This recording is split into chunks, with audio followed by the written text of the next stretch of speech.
আহিছে ইণ্ডিগো বিমানক লৈ এক ডাঙৰ খবৰ। ইণ্ডিগো বিমানত লাগিছে পুনৰ হাহাকাৰ। মাজ আকাশত ইণ্ডিগো বিমানত লাগিল অঘটন। 16,000 ফুট উচ্চতাত 216গৰাকী যাত্ৰীৰ মাজত লাগিছে হাহাকাৰ।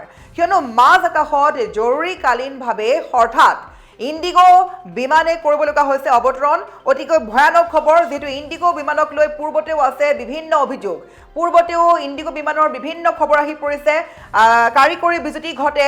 হঠাৎ আচলতে ইণ্ডিগো বিমানৰ পৰা যিবোৰ খবৰ পোৱা যায়, বাৰে বাৰে বিজুতি ঘটা পৰিলক্ষিত হৈছে আৰু যিসকল যাত্ৰীসকলে ভয় শংকাত কটাবলগীয়া হৈছে। আৰু তাৰ পাছতে আজি পুনৰ আহিছে ডাঙৰ খবৰ, ইণ্ডিগো বিমানক লৈ আছে অন্য এক ডাঙৰ খবৰ। আমি পুনৰ কৈছোঁ 16,000 ফুট উচ্চতাত 216গৰাকী যাত্ৰীৰ মাজত লাগিছে হাহাকাৰ।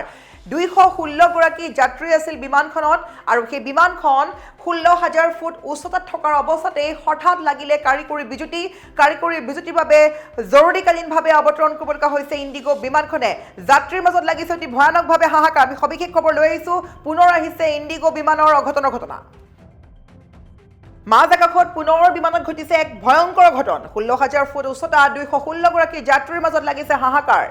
বাংগালোৰ অভিমুখী ইণ্ডিগো বিমানৰ জৰুৰী অৱতৰণ হোৱা পৰিলক্ষিত হৈছে আৰু মাজ আকাশত পুনৰ ইণ্ডিগো বিমানত লাগিছে ভয়ংকৰ অঘটন।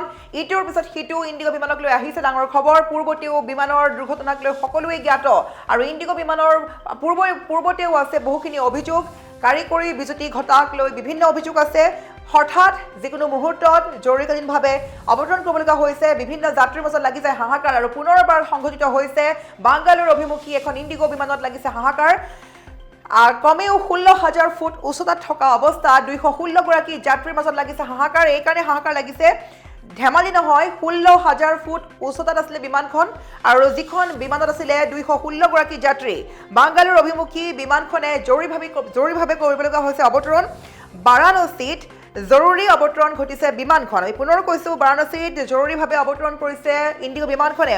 উৰন্ত অৱস্থাত চৰাইৰ সৈতে সংঘৰ্ষ হৈছিল বিমানখনৰ। যেতিয়া উৰি থকা সময়ত 16,000 ফুট উচ্চতাত উৰি থকা সময়ত এটি চৰাইৰ পাখিৰ লগত সংঘৰ্ষ হৈছিলে আৰু সংঘৰ্ষ হোৱাৰ পিছতেই অঘটন ঘটিছে বিমানখনৰ। কথমপি প্ৰাণ ৰক্ষা পৰিছে 216গৰাকী যাত্ৰী আৰু সংঘটিত হোৱাৰ পাছতেই এই ঘটনালৈ এতিয়া সমগ্ৰ বিশ্বজুৰি আচলতে সকলো যাত্ৰী আচলতে শংকাত ভুগিছে, সকলো ভয় শংকাত ভুগিছে। কিয়নো বাৰে বাৰে বিমানৰ যিবোৰ খবৰ আহি থাকে, পুনৰ এবাৰ ইণ্ডিগো বিমানক লৈ আহিল ডাঙৰ খবৰ। আমি পুনৰ কৈছোঁ, ইণ্ডিগো বিমানৰ কেতিয়াবা যদি কাৰিকৰী বিজুতি ঘটে, কেতিয়াবা চৰাইৰ সৈতে সংঘৰ্ষ হয়, কেতিয়াবা আন কিবা হয়, মুঠৰ ওপৰত ইণ্ডিগো বিমানক বাৰে বাৰে অঘটন হোৱা পৰিলক্ষিত হৈছে। আৰু এইবাৰ আমি পুনৰ কৈছোঁ যে এখন বাংগালোৰ অভিমুখী আছিলে ইণ্ডিগো বিমান আৰু এই বিমানখন যাত্ৰা কৰি গৈছিল, ঠিকেই আছিলে। প্ৰথম যাত্ৰা কৰাৰ পৰা সকলো ঠিকেই আছিলে। 216গৰাকীক লৈ বিমানখনে যাত্ৰা আৰম্ভ কৰিছিলে আৰু প্ৰায় 16,000 ফুট উচ্চতা পোৱাৰ মাত্ৰকে বিমানখনৰ উৰন্ত অৱস্থাত বিমানত সংঘৰ্ষ হৈ গৈছিল চৰাইৰ পাখি আৰু একেই দিশতে এটা চৰাই উৰি আহি আছিল আৰু চৰাইটো উৰি অহাৰ সময়তে চৰাইৰ পাখিটো সংঘৰ্ষ হৈ গৈছিলে বিমানখনৰ সৈতে আৰু সংঘৰ্ষ হোৱাৰ ফলত বৃহৎ অঘটন ঘটিছে, যাৰ বাবে জৰুৰীকালীনভাৱে অৱতৰণ কৰিবলগা হৈছে। বাৰাণসীত অৱতৰণ কৰিছে বিমানখনে আৰু সেই সময়ত সংঘৰ্ষ হোৱাৰ সময়ত এনেকুৱাকৈ ভয়ানকভাৱে কঁপনি উঠিছিলে।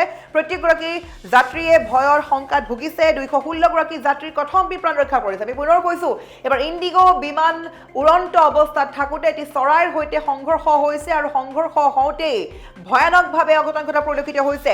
কথমপি প্ৰাণ ৰক্ষা পৰিছে 216গৰাকী যাত্ৰী। প্ৰায় 16,000 ফুট উচ্চতাত সংঘটিত হৈছে ভয়ংকৰ ঘটনা আৰু বাৰাণসীত জৰুৰীকালীনভাৱে অৱতৰণ কৰিবলগা হৈছে বিমানখনে, য'ত আছিলে 216গৰাকী যাত্ৰী আৰু সেইসকল যাত্ৰী এতিয়া ভুগিছে ভয় শংকাত। আমি বাৰে বাৰে কৈছোঁ, যিহেতু বিমানত উঠাৰ পূৰ্বে বহুতেই ভয় কৰে, এইকাৰণে যে আজিকালি প্ৰায়ে শুনিবলৈ পোৱা গৈছে বিমান দুৰ্ঘটনাৰ খবৰবিলাক আৰু পূৰ্বতেও অতি ভয়ংকৰ বিশ্ব দেশ কঁপাই যোৱা বিমান দুৰ্ঘটনা সংঘটিত হৈছে। আৰু বিমানত যেতিয়া এটা বস্তু সংঘৰ্ষ হৈ থাকে আৰু সেই সময়ত বিমানৰ অৱস্থা কেনেকুৱা হ'ব সকলোৱে কল্পনা কৰিব নোৱাৰিব। গতিকে গাৰ নোম শিয়ৰি যোৱা দৃশ্য। পুনৰ কৈছোঁ, ইণ্ডিগো বিমানত লাগিছে অঘটন। গাৰ নোম শিয়ৰি যোৱা এটা খবৰ আহি পৰিছে। এখন ইণ্ডিগো বিমান আছিলে, বাংগালোৰ অভিমুখী গৈ আছিলে আৰু প্ৰথম অৱস্থাত সকলো ঠিকেই আছিলে। 216গৰাকী যাত্ৰীক লৈ যাত্ৰা আৰম্ভ কৰিছিলে বাংগালোৰ দিশে আৰু যাত্ৰা আৰম্ভ কৰোঁতেই 16,000 ফুট উচ্চতা পাওঁতেই সেই সময়তে বিমানখনৰ সন্মুখৰ ফালৰ পৰা বিপৰীত দিশৰ পৰা আহি আছিলে এজনী চৰাই আৰু চৰাইৰ পাখিৰ লগত সংঘৰ্ষ হোৱাৰ মাত্ৰকে ভয়ংকৰ ঘটন ঘটিছে ইণ্ডিগো বিমানত আৰু লগে লগেই কথম্পি প্ৰাণ ৰক্ষা পৰিছে 216 গৰাকী যাত্ৰী লগালগ তাৎক্ষণিকভাৱে অৱতৰণ কৰা হৈছে বাৰাণসীত তাৎক্ষণিকভাৱে অৱতৰণ কৰি দিয়া হৈছে ইণ্ডিগো বিমানখন কিয়নো 16,000 ফুট উচ্চতাত অতিকৈ ভয়ানকভাৱে অঘটন ঘটিছে কথম্পি প্ৰাণ ৰক্ষা পৰিছে 216 গৰাকী যাত্ৰীৰ